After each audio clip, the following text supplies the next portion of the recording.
Bonjour et bienvenue au cours sur les plans de recherche expérimentaux. Donc, aujourd'hui, nous allons voir les plans de recherche expérimentaux, mais avant de passer aux différents types les différentes recettes que les plans expérimentaux peuvent prendre, on va parler d'abord de la validité interne, de la validité externe de l'étude. Alors, je vous rappelle que plus tôt, dans un cours un peu plus tôt, je vous ai demandé de faire un compartiment, une catégorisation, un panier, de créer un panier séparément pour la validité de la mesure, parce que plus tard, on était pour parler de la validité de l'étude.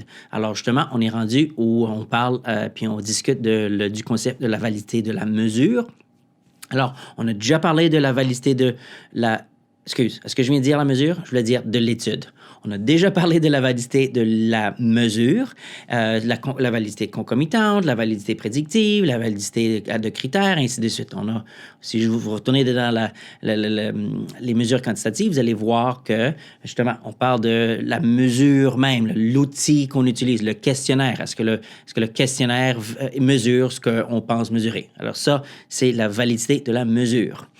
Aujourd'hui, on parle de la validité de l'étude. Alors, l'étude en tout. Là. Alors, la variable indépendante, la variable dépendante, la méthode qu'on utilise, la procédure qu'on a utilisée, les instructions qu'on a données. Alors, la validité de la mesure, la validité de l'étude est une évaluation de toute l'étude, de toutes les composantes de l'étude, allant de l'hypothèse jusqu'à la conclusion puis les résultats.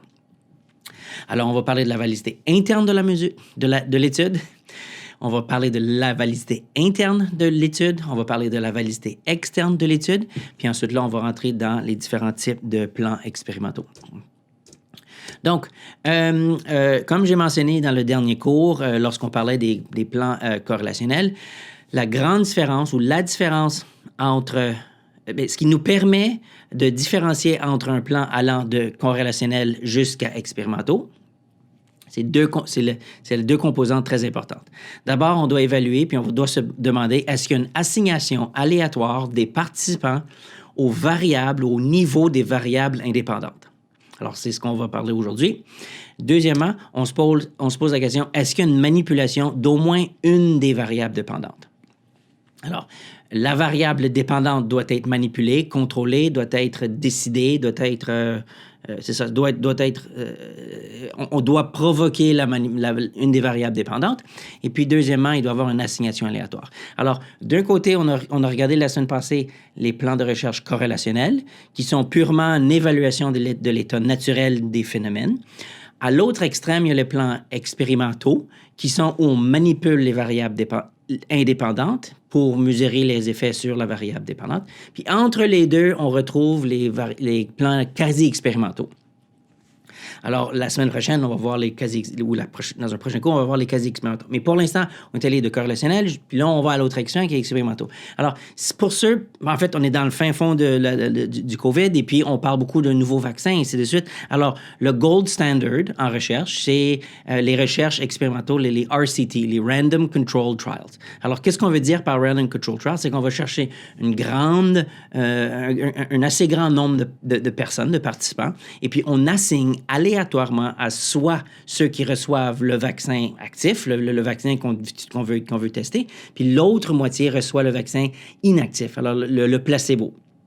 Puis la raison pourquoi c'est un modèle qui est très, très, très puissant, c'est parce que on essaie de rendre les groupes les plus équivalents possibles, les plus semblables, et puis puisqu'il y a une assignation aléatoire, c'est-à-dire que les participants ont autant de chances à arriver ou à être placés dans un des deux groupes, s'il y a une différence de groupe, ben là, la seule chose qui est différente, la chose majeure différente, la majeure différence entre l'un groupe et l'autre groupe, c'est justement le vaccin. Alors, c'est la raison pourquoi les pharmaceutiques et puis toute intervention, grande intervention d'importance, passe à travers les RCT, à travers des Random Controlled Trials, pour justement passer à travers c'est une rigueur scientifique qui nous permet de voir vraiment, vraiment si une cause, si la variable indépendante cause l'effet voulu. Donc, si le plan ne respecte pas les deux, alors s'il n'y a pas d'assignation aléatoire des participants à l'une des conditions, et puis s'il y a le manque de manipulation, de la variable indépendante, là, on rentre dans soit des plans de recherche pré-expérimental ou quasi-expérimental. Puis on va traiter de ça un peu plus tard. Alors, je vous rappelle, pour qu'un plan expérimental soit considéré comme un plan expérimental, il doit avoir et l'assignation aléatoire et la manipulation contrôle de la VI. Manipulation, contrôle, c'est la même idée. C'est juste que c'est des synonymes pour référer au fait que c'est nous qui décidons quel vaccin, c'est nous qui décidons quel médicament, c'est nous qui décidons quelle intervention. Puis on peut décider, ça va être quoi le groupe contrôle ou le groupe référence. Dans les plans pré-expérimentaux et quasi-expérimentaux, il y a soit l'assignation aléatoire ou il y a la manipulation, le contrôle de la vie. Alors, il manque une des deux composantes. Dans les plans pré-expérimentaux, il n'y a ni assignation aléatoire, ni contrôle. Et puis, dans les corrélationnels, c'est clair encore, il n'y a ni assignation et ni manipulation. Alors, c'est important de comprendre, c'est ça, si on baigne dans un plan expérimental, pré-expérimental ou quasi-expérimental, parce que ça nous permet d'évaluer la validité interne de l'étude et puis la validité externe de l'étude. Alors, justement, c'est quoi la validité interne d'une étude? Alors, une étude possède une bonne validité interne lorsque les résultats obtenus sont attribuables uniquement aux variables manipulées ou à la variable manipulée par le chercheur. Alors, si on manipule la variable indépendante correctement, et puis s'il n'y a rien d'autre dans l'étude, dans la procédure, dans ce qu'on a fait, qui risque de causer les résultats, là, on peut dire que l'étude a une bonne validité interne, c'est-à-dire que les résultats sont attribués à la manipulation de la validité de la variable indépendante. Une définition un peu plus technique que vous allez retrouver dans votre manuel est la suivante. La validité interne est le degré auquel les fluctuations de la variable dépendante peuvent être attribuées exclusivement et sans ambiguïté à l'effet d'une variable indépendante, sans qu'aucune variable non contrôlée n'entre en jeu. Alors, justement, on va parler de cette deuxième composante. Alors, les types de validité interne ou les types de menaces à la validité interne. Alors, il y a plusieurs choses qui peuvent menacer cette évaluation de la validité interne. La validité interne, ce n'est pas une mesure, on ne peut pas mesurer la validité interne, c'est une évaluation conceptuelle, c'est une critique. On en a fait un peu à travers de l'exercice de corrélation où on essaie de voir mais pourquoi est-ce que ça se passe, pour arriver un peu à une explication de pourquoi les choses se passent de la manière qui se passe. Certaines des menaces à la validité interne d'une étude, c'est l'histoire ou les événements. Si on évalue quelque chose, si on évalue un groupe, le stress, la perception de stress après un événement stressant, c'est clair que le fait de le faire juste après l'événement stressant va biaiser les résultats. Le fait d'évaluer la satisfaction de vie juste le jour avant Noël ou le jour avant les grandes fêtes, mais c'est clair que le fait de le faire juste avant le jour des fêtes va influencer les résultats.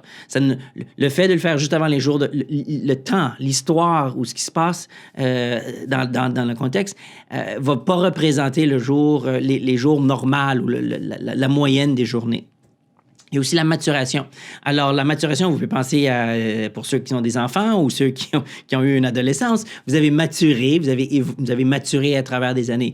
Alors, il faut penser à est-ce qu'il y a un effet de la maturation? Est-ce que si j'évalue ou si mon étude porte sur un certain temps et puis j'évalue les participants à différents temps dans l'année, par exemple, est-ce qu'il y a un effet de maturation? Puis est-ce que c'est est-ce que c'est l'effet du temps qui cause les résultats? Est-ce que c'est le fait que vous commencez l'école à l'université en septembre, et puis avec le peaufinement de vos méthodes de travail, vous maturez dans votre méthode de travail, puis à la fin, vous êtes plus efficace, ou est-ce que c'est parce que vous avez mieux appris ou appris plus de connaissances?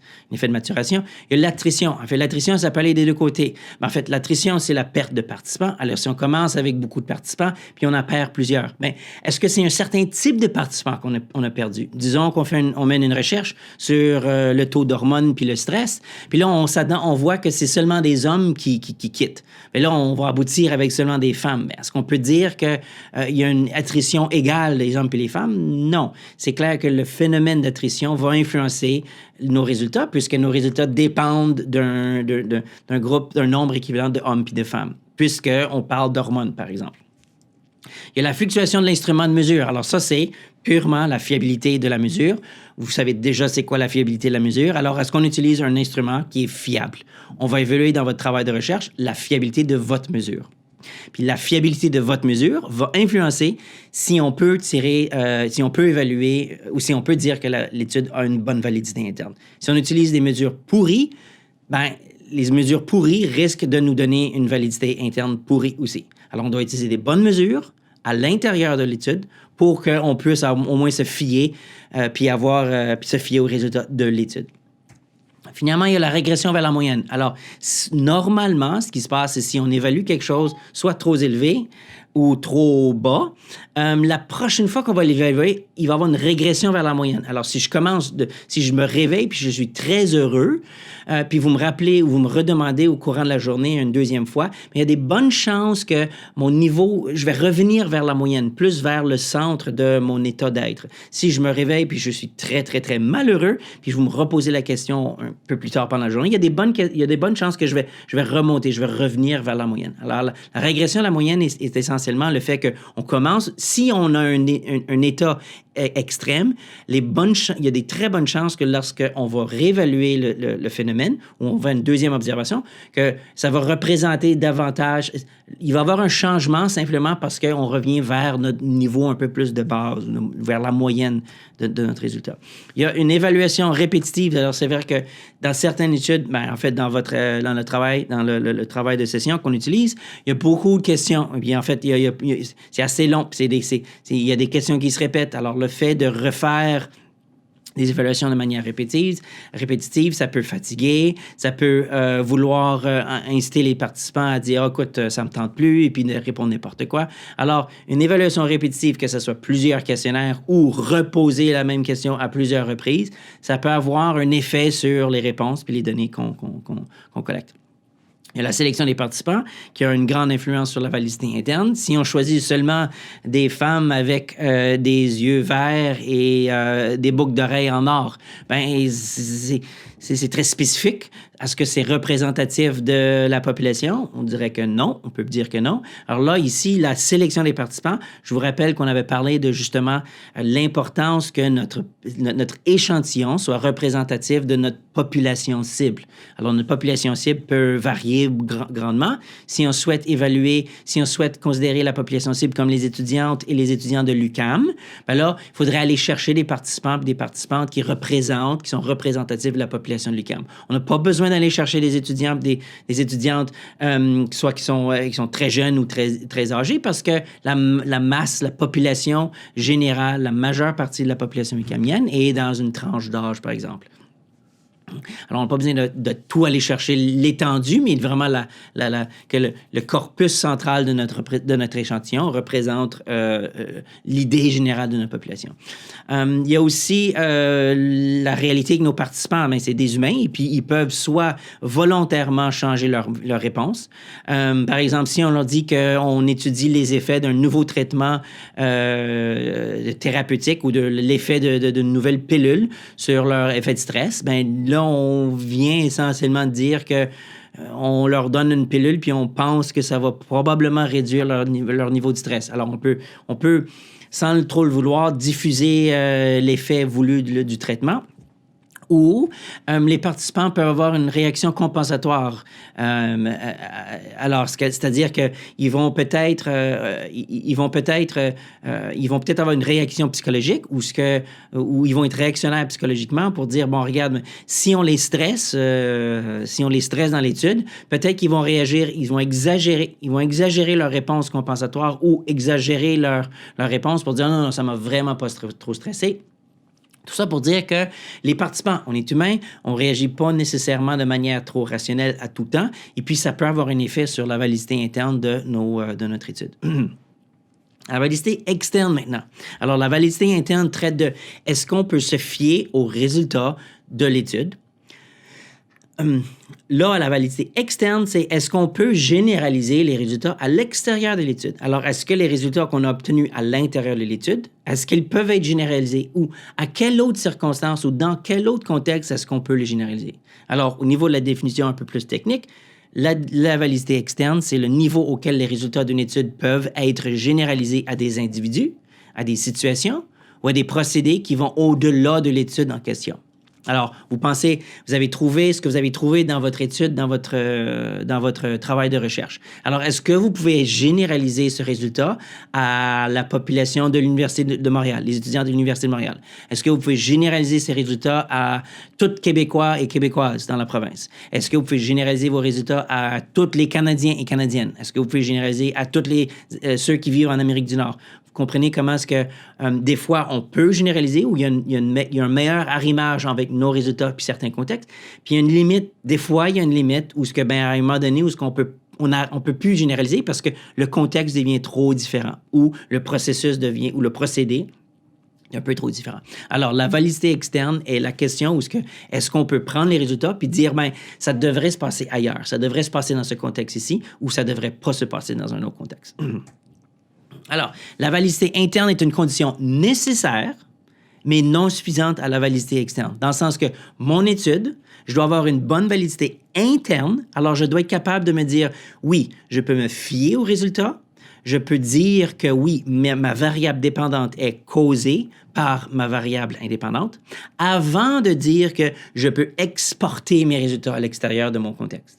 Alors, les résultats de l'étude doivent être fiables, doivent être valides, avant de dire que ces résultats peuvent être appliqués dans d'autres contextes, avec d'autres populations, d'autres. Alors, par exemple, dans votre travail écrit, si vous trouvez que vous avez un outil qui est très peu valide, alors disons que votre fiabilité de votre mesure, l'outil que vous utilisez est pas très, très fiable, et puis la validité, vous n'êtes pas certain. Alors là, ça remet en cause ou ça met une menace, ça cause une menace de validité interne des résultats que vous allez trouver pour votre travail. Si vous ne pouvez pas vous fier à vos résultats, est-ce que vous pouvez dire, puis avec confiance, que vous devriez retrouver la même chose ailleurs? Non. Si on utilise des outils pourris, puis nos résultats sont où, on ne peut pas exporter ces résultats ailleurs. À l'opposé, si on trouve qu'il y a une bonne validité, une fiabilité de nos outils, qu'on a des bonnes indications que la variable indépendante a un effet fort, un fort effet sur la variable dépendante, bien là, on peut dire, si ça se passe dans ce contexte avec cet échantillon, peut-être qu'il y a des bonnes chances que ça va se passer dans un autre échantillon ou dans un autre contexte. Alors, on doit avoir une bonne validité interne de l'étude avant d'exporter puis de généraliser à l'extérieur. Les menaces à la validité externe.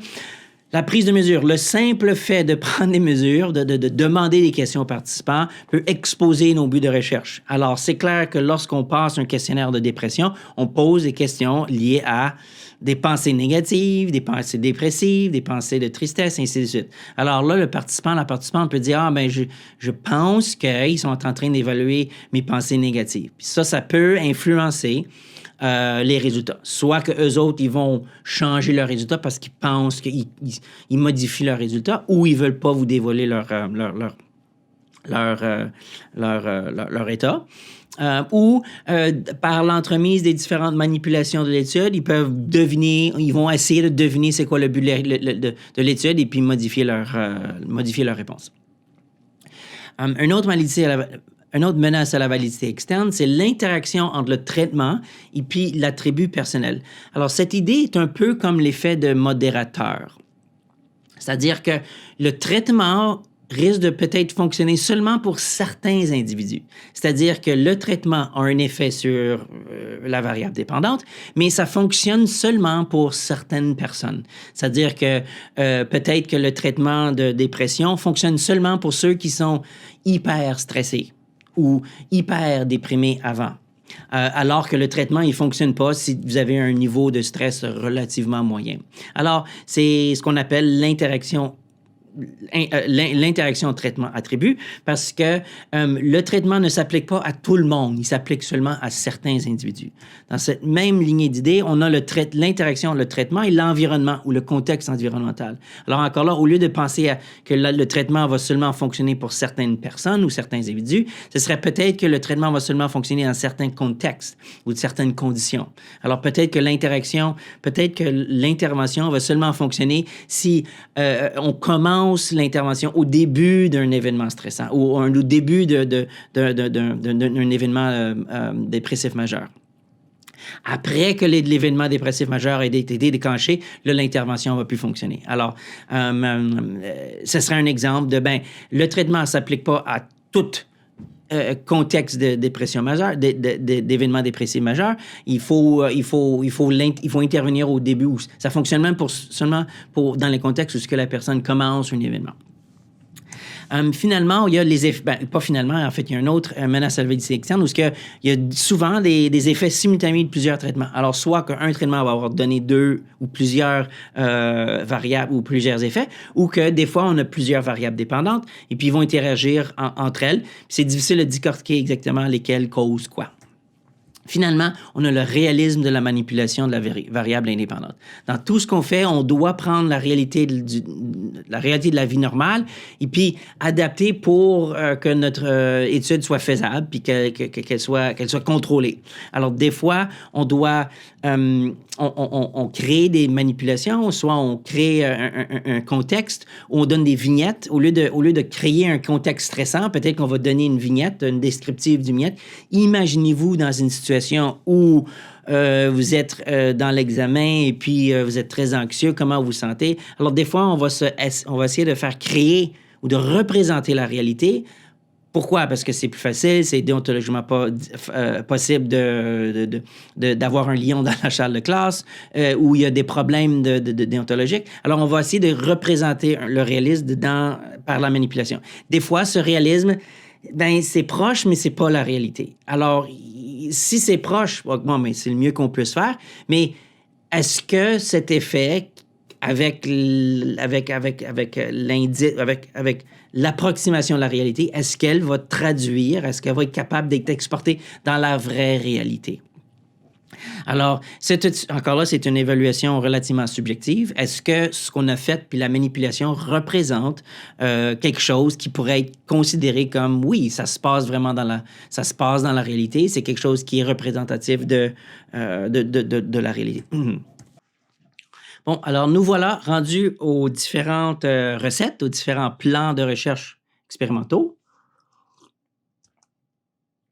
Donc, avant de penser aux différents plans de recherche, j'aimerais juste différencier ou j'aimerais juste rappeler ou éliminer la confusion par rapport au plan d'étude puis au plan d'analyse.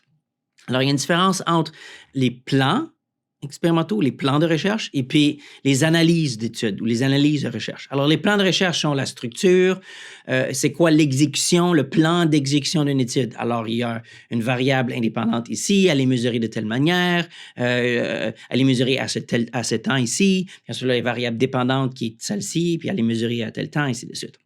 Les analyses de recherche, c'est les analyses statistiques qu'on utilise pour vérifier nos hypothèses.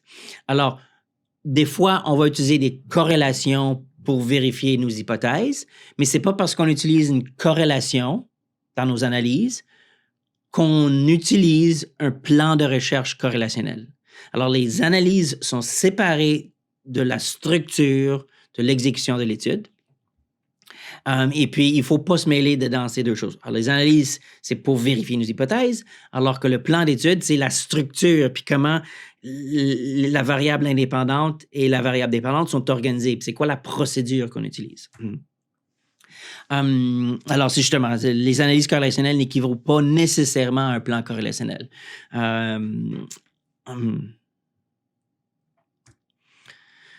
Bon.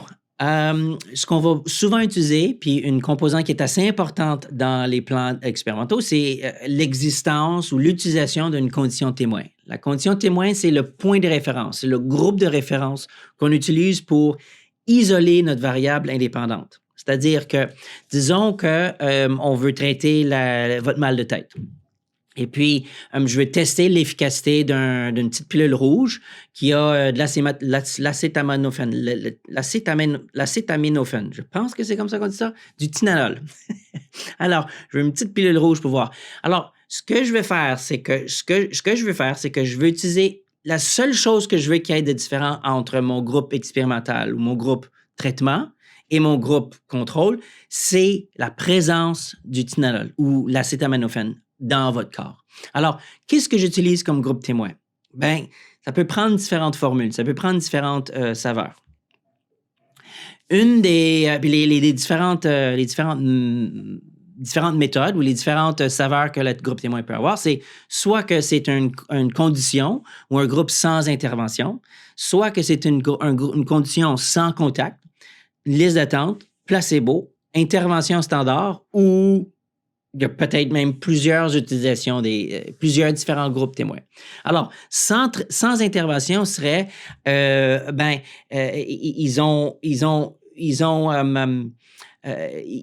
les laisse tranquilles. Alors, on leur dit pas ce qui se passe, il n'y a aucune intervention. Sans contact serait peut-être la liste d'attente.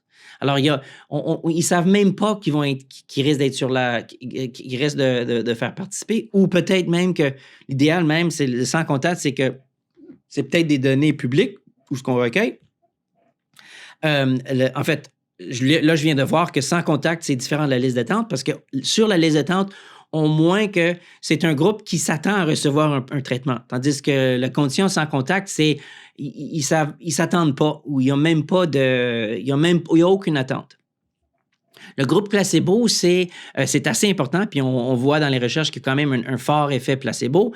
L'effet placebo, c'est que je vous donne une pilule rouge aussi. Le groupe contrôle, le groupe témoin reçoit une pilule rouge, sauf que c'est une pilule de sucre. Alors, le simple fait de recevoir une pilule rouge a des effets psychologiques, ce qu'on appelle l'effet placebo, sur nos comportements. Le fait de recevoir quelque chose, on s'attend à avoir une modification, on s'attend à quelque chose de bénéfique ou quelque chose de mauvais, ou on s'attend à quelque chose. Puis notre attente envers le traitement a une influence, cause un effet. Alors, c'est une des choses assez très importantes, surtout quand on arrive aux médicaments et puis aux interventions, parce que l'attente envers le médicament ou l'attente de l'effet du médicament a un effet psychologique assez important. C'est ça. Alors, souvent, ce qu'on va faire, c'est qu'on va donner une intervention ou une intervention placebo où ça ressemble à une intervention, ça a de l'air comme ça sonne comme mais il n'y a aucun ingrédient actif. Puis ça, c'est différent de la liste sans contact. Sans contact, on n'est même pas sur la liste d'attente. On s'attend à rien. La liste d'attente, tu as l'impression que éventuellement, tu vas recevoir l'intervention. Éventuellement, tu vas te faire traiter, par exemple. L'intervention standard, c'est, regarde, disons que j'ai le super Tylenol c'est fast-acting Tylenol, et puis tu as le standard. Alors là, on peut voir, le standard serait notre variable contrôle ou notre condition contrôle. On connaît très bien les effets du Tylenol normal, ça réduit, mais le fast-acting, celui qui agit beaucoup plus rapidement, on va voir, comment peu vite qu'il va réagir. Alors ça pourrait être peut-être une condition, un point de référence. Puis souvent, dans certains cas, on va peut-être même utiliser une combinaison de groupes contrôle, une combinaison de groupes de référence pour comparer différentes composantes de différentes manières. Donc, ce que j'ai fait pour les différentes recettes des plans expérimentaux, c'est que j'ai essayé de garder la même terminologie que que le manuel, et puis même la même image. Alors, si je ne me trompe pas, je pense que c'est presque copier-coller du livre parce que on rentre dans c'est relativement complexe et puis j'essaie d'éliminer un peu le décortiquage de qu'est-ce que veut dire qu'est-ce que veut dire ça. Alors, je pense que j'utilise la même chose que vous voyez dans votre texte simplement pour vous faire savoir que lorsqu'il y a deux lignes qui sont de différentes couleurs, ça veut dire que c'est des deux groupes séparés, deux groupes indépendants. On voit qu'il y a à la droite de l'écran, il y a 0, 1, O, c'est pas 0, c'est O pour observation. Alors, il y a une première observation pour les deux groupes, et puis on voit à la gauche que effectivement, il y a groupe 1 puis groupe 2. Alors, les deux groupes sont indépendants. Alors, le plan expérimental le plus de base, et puis qui est très, très, très communément utilisé parce qu'il est très efficace, il est peu coûteux, il fait une très bonne job, c'est que c'est un post-test avec groupe témoin. Qu'est-ce qu'on veut dire par post-test? Ça veut dire qu'après la manipulation, on fait une observation. D'où la raison pourquoi on a une observation ou O1 après la manipulation. Alors, il y a un groupe qui reçoit une manipulation, il y a un groupe qui reçoit une intervention, il y a un groupe qui reçoit la condition expérimentale. Ce sont tous des synonymes pour référer à ma variable indépendante, un groupe de ma variable indépendante. L'autre groupe ne reçoit pas de manipulation. Alors, ou ça pourrait être sur la liste d'attente, ou ça pourrait être un effet de placebo. Alors là, le genre de groupe témoin, c'est à vous à décider, comme on vient de voir. Au plan de la validité interne, c'est très rigoureux. La validité externe, c'est aussi très rigoureux. Alors, c'est un plan qui est simple, très efficace, puis fonctionne très bien. Le deuxième type de plan, c'est le plan à variable indépendante continue ou catégorique. Alors, il ressemble beaucoup à ce qu'on vient de voir. C'est juste qu'on va modifier ou on va ordonnancer les différents types d'interventions. Alors, par exemple, disons que je voudrais comparer médication 1, médication 2 versus placebo. Alors, c'est essentiellement où ce qu'on rajoute un ou deux ou trois types de catégories qui diffèrent l'une d'entre elles pour justement tester, bien, est-ce que la médication E est meilleure que la médication 2, puis est-ce que ces deux médications sont, ces deux-là, meilleures que le placebo. Alors encore là, c'est trois différents groupes avec un post-test après l'intervention. Si on veut par la suite là vraiment rendre ça un peu plus rigoureux, on rajouterait à la variable continue ou catégorique un groupe témoin. Alors un groupe témoin, c'est vraiment où c'est une liste d'attente, il n'y a rien. Rappelez-vous que le placebo a un effet. Il y a un effet placebo. Le fait de recevoir une intervention quelconque a un effet psychologique ou le semblance d'une intervention ou d'une pilule ou quelque chose a un effet sur notre psychologique. Donc ici, si on veut voir est-ce que la médication a un effet au-delà du groupe placebo, ça c'est excellent, mais est-ce que c'est au-delà de rien faire? Alors, c'est un exemple où on rajouterait un quatrième groupe où il y aurait soit sans contact ou, c'est ça serait prêt, sans contact ou aucune intervention. Par la suite, il y a les plans avec variables concomitantes. Alors, c'est un exemple où on veut contrôler pour. Alors, on a parlé la semaine passée dans le cours des plans corrélationnels de la variable ou effet de confusion ou variable qui mène à confusion. C'est-à-dire que si une variable a un effet ou une influence à la fois sur la variable indépendante et sur la variable dépendante, ou si une variable ou un concept a un effet sur la variable dépendante, on veut contrôler, on veut éliminer l'effet pour mieux isoler la variable indépendante. Alors, par exemple, si j'utilise encore là cet exemple de médication 1, médication 2, placebo sur les niveaux de dépression, bien, je sais que le niveau, il y a comorbidité. Puis que je sais que l'anxiété a une influence sur la dépression. Plus on est anxieux, on a plus tendance à être dépressif. Alors, ce que je veux faire, c'est que moi, je veux voir si la médication influence la dépression, uniquement la dépression ou surtout la dépression. Alors, je veux cibler la médication, l'effet de la médication sur la dépression. Alors, pour que je puisse cibler l'effet de la médication sur la dépression, je vais contrôler le niveau d'anxiété. Comment est-ce que je vais faire ça? C'est avant la manipulation, je vais évaluer le niveau, le degré d'anxiété de chacun des groupes, de chaque participant dans chacun des groupes. Une fois que j'ai leur état d'anxiété, là, je peux passer à travers de l'intervention médication 1, médication 2, placebo, puis ensuite là, passer à niveau des dépressions. Premièrement, je peux statiquement contrôler, je peux essentiellement soustraire le score d'anxiété du score de dépression pour isoler la composante uniquement dépression dans chacun de nos trois groupes. Alors, essentiellement, quand on contrôle statiquement la variable contrôle de la variable dépendante. Essentiellement, ce qu'on fait, c'est qu'on soustrait la variable contrôle de la variable dépendante. Alors, ce qui nous reste dans la variable dépendante est purifié, c'est-à-dire que s'il reste seulement la composante de dépression dans ma variable dépendante, puis j'ai soustrait la composante anxiété de ma variable dépendante. Alors, c'est ce qu'on veut dire par contrôle statistique ou contrôle expérimental. Les plans très, très, très communément utilisés, surtout en expérimentaux, toute recherche expérimentale, c'est les plans factoriels. Alors, vous avez peut-être entendu les plans 2 par 2 factoriels, ainsi de suite. Alors, c'est justement ce genre de formule. Là, ce que vous voyez à l'écran, c'est du jargon quasiment. Alors, on va passer tout de suite à l'exemple. Sachez qu'un plan expérimental a un facteur. On va beaucoup parler de facteurs. Alors, un premier facteur, un deuxième facteur, puis des fois, on va aller à 2, 3 ou 4 facteurs. Alors, un facteur, c'est une variable indépendante. Puis le deuxième facteur, c'est une deuxième variable indépendante. Alors ici, on a deux variables indépendantes ou deux facteurs. On a le X, puis on a le Y. Alors, rentrons dans l'exemple parce que c'est beaucoup facile de comprendre les plans expérimentaux factoriels avec un exemple. L'exemple ici, c'est disons que ma première variable indépendante, c'est la condition thérapeutique, c'est-à-dire la thérapie versus pas de thérapie. Ma deuxième condition, ou ma deuxième variable, ou mon deuxième facteur, est la condition de médication, c'est-à-dire la médication versus placebo.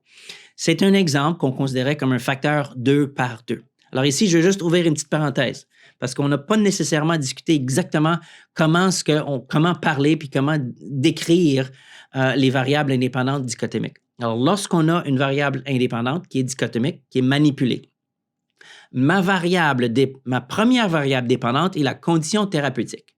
Les niveaux ou les groupes qui constituent la condition thérapeutique sont les groupes thérapie et le groupe de thérapie.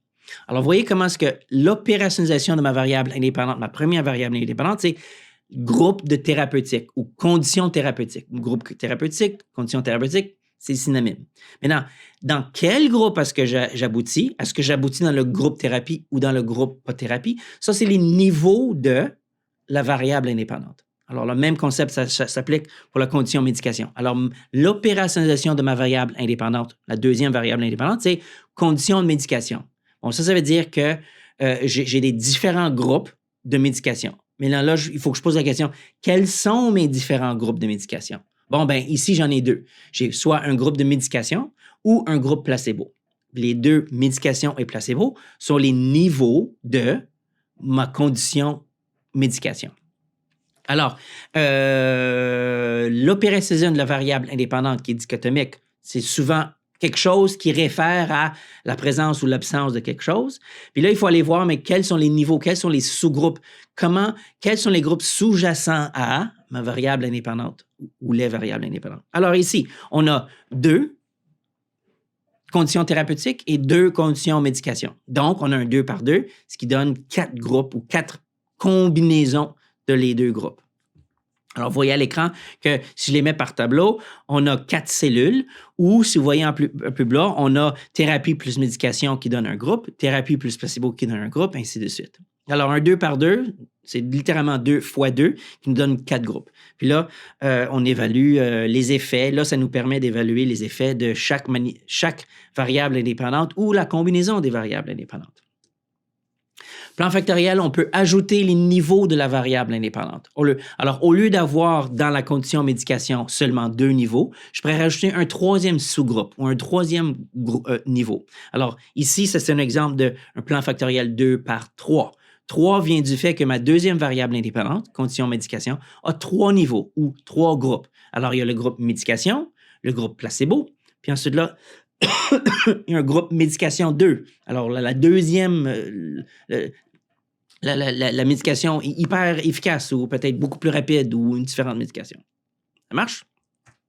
On peut aussi rajouter différents types ou une autre variable indépendante. Alors, je vous ai dit au tout début, gardez ça simple, puis vous voyez comment est-ce qu'en rajoutant plus de variables indépendantes, ça se complexifie très rapidement, puis ça se complexifie vite, très rapidement, puis c'est gros.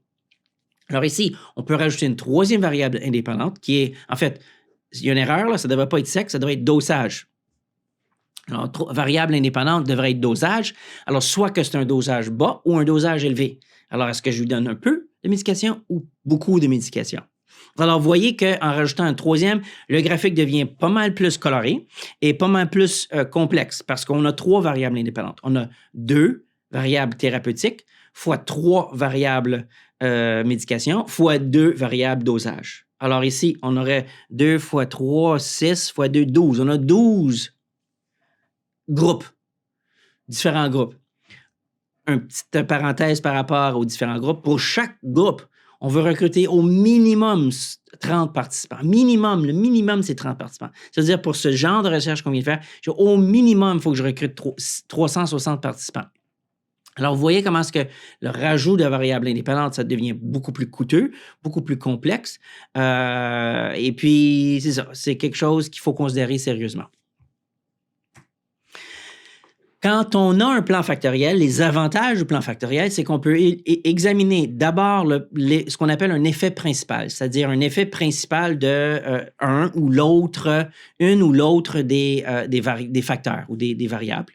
Et on peut aussi voir l'effet d'interaction entre les deux facteurs. Alors, la raison pourquoi on a deux variables indépendantes, c'est parce qu'on pense qu'une va faire quelque chose, l'autre va faire quelque chose d'autre, puis qu'en interaction, ils vont faire quelque chose d'encore une troisième chose, un troisième effet. Donc, ici, on va commencer avec l'effet principal. Ce que vous voyez à l'écran, c'est un effet principal de traitement ou de la variable indépendante 1 qui est traitement. Alors, vous voyez que ceux dans la condition traitement sont plus élevés que ceux dans la condition contrôle. Peu importe qu'ils aient des médicaments ou placebo, vous voyez que les deux lignes, la ligne orange et la ligne jaune, se suivent.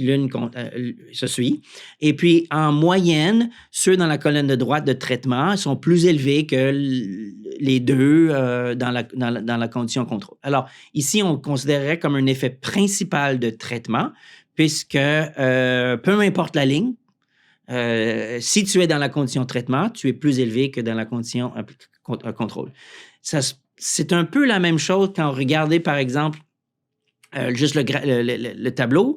Vous voyez que 25 puis 23 sont très semblables, puis 7 et 8 sont très semblables aussi. Alors, la moyenne de 25 puis 23 puis 25, ça fait 24. 24 est assez différent de 8,5 ou 7,5, excuse. Alors, c'est un effet principal. Un effet d'interaction est lorsque, essentiellement, il y a un X dans votre graphique. Alors, le X peut soit exister, comme vous le voyez clairement à l'écran, ou ici, je vais vous sauter à la deuxième type. Vous voyez comment est-ce que si on allongeait les lignes se croiseraient éventuellement. Alors, ça, c'est un autre indice d'une interaction. On va recommencer avec l'interaction simple.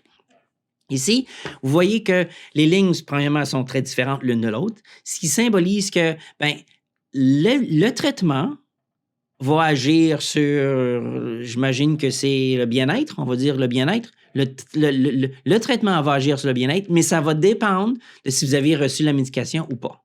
Alors, si on regarde, par exemple, au traitement de si on travaille à traitement et médication, on voit que les personnes dans le traitement et la médication ils ont un très bon bien-être, mais ce même groupe, quand ils sont dans le groupe placebo, ils ont beaucoup moins de bien-être.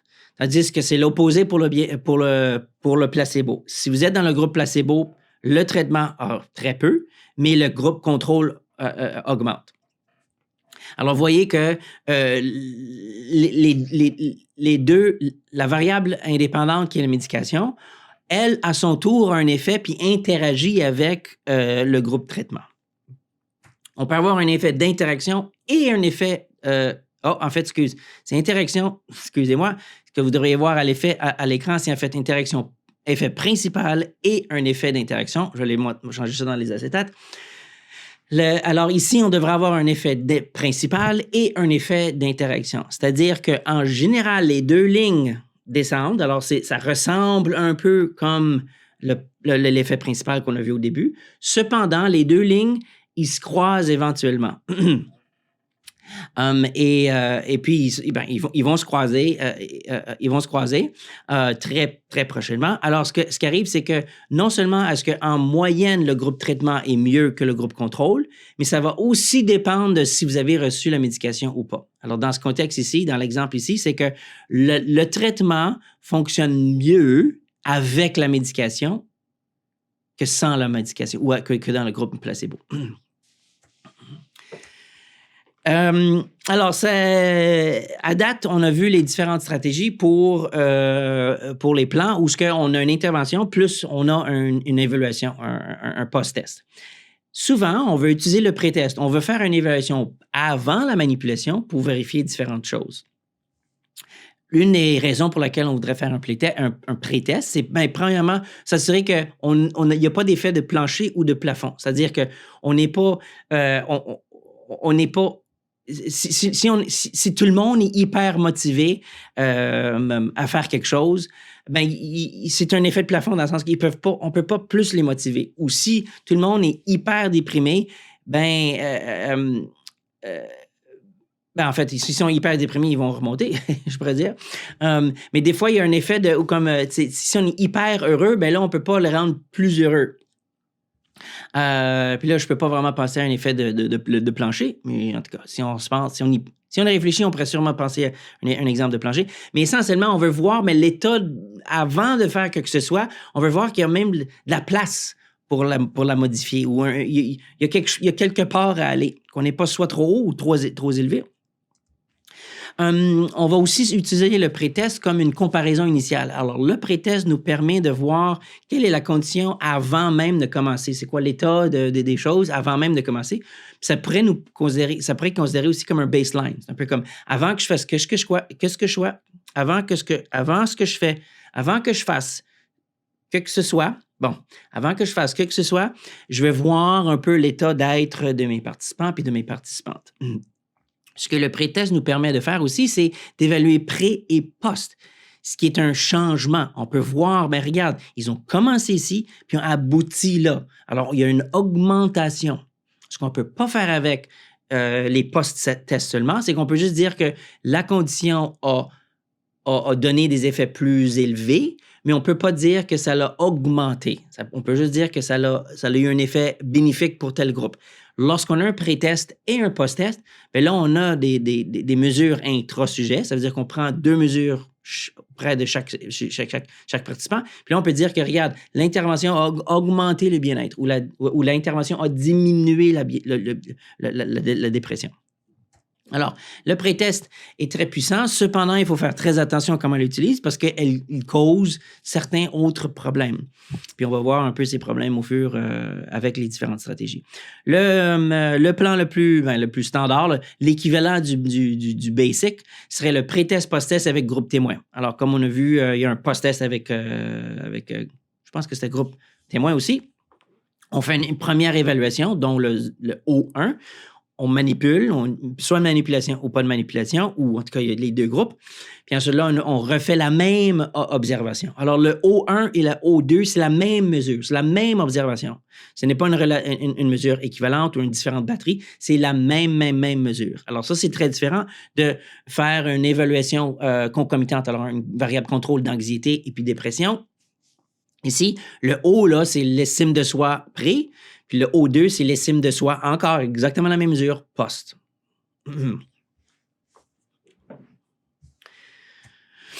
Une autre stratégie qu'on va utiliser serait pour justement voir l'effet du pré-test. Alors ici, ça s'appelle 4 groupes, plan de 4 groupes de Solomon. J'imagine que c'est M. Solomon qui a inventé ou qui a popularisé cette méthode. Il y a 4 différents groupes, puis on va alterner soit la présence du pré-test ou soit l'absence du pré-test, ou soit la présence de la manipulation ou l'absence de manipulation. Alors, dans le premier groupe, on a un pré-test plus la manipulation. Dans le deuxième groupe, on a seulement le pré-test. Dans le troisième groupe, on a seulement la manipulation. Puis dans le quatrième groupe, on n'a ni l'un ni l'autre. Alors, ce que ça nous permet de faire, c'est que ça nous permet de voir s'il y a un effet. Est-ce que le pré-test, est-ce que le fait de poser des questions avant a une influence sur la variable dépendante? Parce qu'on a essentiellement des groupes où il y a soit la manipulation avec ou sans le pré-test. Deuxièmement, ça nous permet de voir, est-ce que la manipulation a un effet sur la variable dépendante, soit avec ou sans le pré-test. Alors, avec ces 3-là, avec ces 4 conditions-là, ça nous permet de voir. Vous voyez comment est-ce que le simple fait d'ajouter un pré-test me rajoute 2 conditions, 2 groupes. Alors, ça veut dire minimum 60, peut-être même plus de participants. Alors, la présence du pré-test est bénéfique, mais il faut l'utiliser.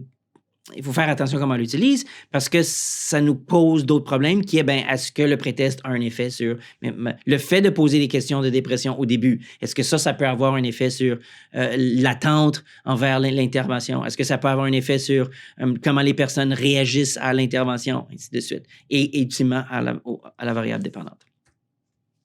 Un autre plan, c'est le plan de réplication alterné. Alors, on va souvent utiliser ce genre de plan lorsque on teste, par exemple, une nouvelle méthodologie ou une nouvelle intervention, et puis pour des raisons déontologiques ou pour le bien-être de nos participants, on souhaite offrir l'intervention à tout le monde. Alors, si vous faites partie d'un RCT de vaccin, il y a des bonnes chances que vous recevez soit le vaccin actif ou le vaccin inactif, ou du sucre, par exemple. Peut-être pas du sucre, mais de l'eau salée. Maintenant, si vous aboutissez dans le groupe contrôle, ben c'est poche pour vous, parce que là, vous avez participé en voulant recevoir le vaccin. Alors, ce qu'on va faire, c'est qu'on va assigner aléatoirement à soit le groupe vaccin ou pas le groupe vaccin. On va premièrement faire un pré-test. Après, on va faire une assignation, soit le groupe vaccin ou pas le groupe vaccin. On va faire une deuxième évaluation auprès des deux groupes. Puis là, ceux qui n'ont pas reçu le vaccin, on va leur donner le vaccin. Puis ceux qui l'ont déjà reçu, ben, on les laisse tranquilles. Alors, vous voyez comment est-ce qu'il y a l'alternance entre la première, deuxième et troisième observation, où on va alterner qui reçoit quand, pour voir, ben, en principe, s'il y a une modification entre la première observation et la deuxième modification lorsque le vaccin, bon, ben, c'est tant mieux. En principe, si le vaccin fait ce qu'il est censé faire, ben, on devrait aussi voir une modification entre l'observation 2 et l'observation 3 auprès du groupe qui a reçu le vaccin ou l'intervention à ce point-là. Alors, c'est commun, et puis ça permet d'offrir l'intervention à tout le monde, sachant que l'intervention ne blesse personne. Alors, si on a des très bonnes chances ou si on est très confiant que l'intervention va pas avoir d'effet négatif, c'est un plan à utiliser pour justement offrir le bénéfice à tout le monde, mais dans 2 différents scénarios pour voir l'effet en temps et lieu. Un autre plan qui est très communément utilisé, c'est lorsqu'on utilise 2 groupes ou 2 manipulations. Souvent, l'ordre de présentation, l'ordre dans lequel on fait les choses peut avoir un effet sur la variable dépendante finale. Alors, si je vous demande, par exemple, de réfléchir à un événement très négatif maintenant, puis ensuite là, je vous stresse. Mais le fait de penser à un événement très négatif maintenant va peut-être vous rendre plus vulnérable à l'événement de stress plus tard. Alors, pour la moitié des participants, on va passer à travers cet ordre-là. Observation, penser à un événement négatif, puis ensuite là, un événement, là, je vais vous stresser. Pour l'autre groupe, on va faire l'opposé. Encore là, pré-test, on va d'abord commencer avec l'événement stressant, puis ensuite là, vous faire penser à un événement, repenser à un événement très négatif. Alors, l'idée derrière le contrebalancement, c'est qu'on veut voir, ben, est-ce que l'effet de repenser à un événement stressant, mais c'est quoi, pas l'événement stressant, mais repenser à un événement très négatif, c'est quoi l'effet de cette manipulation sur la variable dépendante et c'est quoi l'effet de vivre un événement stressant sur la variable dépendante. Alors, en alternant, en faisant un contrebalancement, on peut voir s'il y a une différence entre les groupes, entre l'ordre des groupes, ben là, on sait qu'il y a un effet d'ordre. S'il n'y a pas de différence, si tout le monde aboutit au même stade, au même point, ben là, on sait que l'ordre dans lequel on présente les manipulations ou qu'on présente les choses n'a pas d'effet. Ou n'a pas d'effet sur... Ça n'a pas d'importance, disons, ou ça a peu d'importance. Donc, le plan contrebalancé est seulement utilisé lorsqu'on a 2 manipulations ou lorsqu'on a peut-être 2 variables indépendantes ou dépendamment de s'il y a 2 choses à régler. S'il n'y a pas 2 choses à régler ou s'il n'y a pas 2 ordres de présentation, bien là, on n'a pas besoin d'utiliser ce genre de plan. Ensuite, il y a les plans longitudinaux ou le plan longitudinal ou les plans longitudinaux. Comme le nom l'indique, on fait plusieurs observations pour traquer un peu l'état des choses. On va intervenir. Puis là, pendant qu'on intervient, on va encore traquer les choses, on va encore mesurer les choses. Puis là, on va arrêter l'intervention, on va voir jusqu'à quel point est-ce que ça revient à la base, en tout cas, pour voir. Là, c'est un peu comme, c'est ça, c'est du tracking. C'est pour voir comment répondent les participants, comment répondent les participants ou comment réagissent les participants dans le temps. Alors, par exemple, ici, on voit que pour les premières 5 semaines, par exemple, alors disons que chaque observation, c'est à chaque semaine. Alors, pour les premières 5 semaines, on voit que Ben, s'il y a juste une ligne, parce que ben, tout le monde reçoit la même observation. Mais là, rendu à la 5e semaine, on fait une assignation aléatoire à soit le groupe A, soit le groupe B. Puis on voit que, il y a quelque chose qui augmente avec le groupe A. Puis là, on voit que, puis on continue à chaque semaine les mêmes observations. Alors, on rappelle que chaque O ou chaque O représente la même observation. Alors là, on arrive que ben, ça monte, le A augmente, bien sûr, il redescend, rendu qu'à la semaine numéro 12, ils reviennent retrouver le groupe contrôle, le groupe de base. Alors, ça nous permet de voir comment les choses varient dans le temps et puis savoir, ben regarde, quand on a commencé à intervenir à la 5e semaine, c'est là où on a commencé à avoir une modification. Ce qui nous donne plus de confiance de dire, OK, ben ce qu'on a fait à la 5e semaine a eu un effet sur ce qu'on mesure. C'est probablement la cause. Donc, ça met fin à les plans expérimentaux. Ce qui est important à retenir dans les plans expérimentaux, c'est la construction puis la raison d'être des plans expérimentaux. Le nom des plans n'est pas super important. C'est vraiment de reconnaître la différence entre les différents types de plans puis pourquoi est-ce qu'on fait ce qu'on fait. Moi, au jour le jour, je ne parle pas à mes étudiantes comment on va utiliser un plan expérimental contrebalancé ou peut-être qu'on devrait utiliser un plan à Solomon. On n'utilise pas ces termes-là. On le voit dans le livre parce que c'est des manières de catégoriser les différents plans.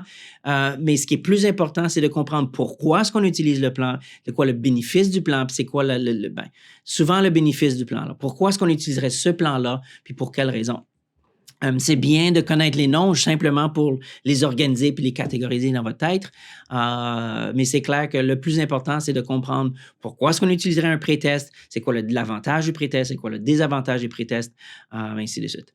Sur ce, on se voit la prochaine fois. Bye!